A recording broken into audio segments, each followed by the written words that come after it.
I've been a bit mopey this week, a feeling of ineptness against a growing list of projects.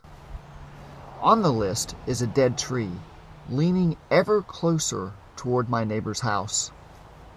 With storms expected tonight, there is no better time to tackle this than right now.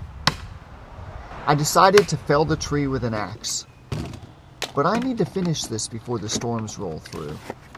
So, a quick drive to Lowe's and $109 later, and I have 14 inches of raw chainsaw power.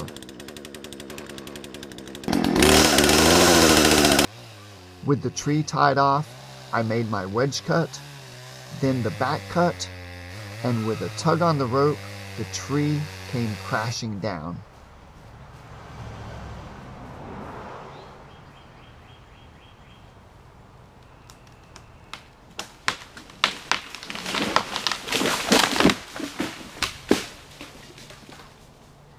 Cutting a tree releases something into your system.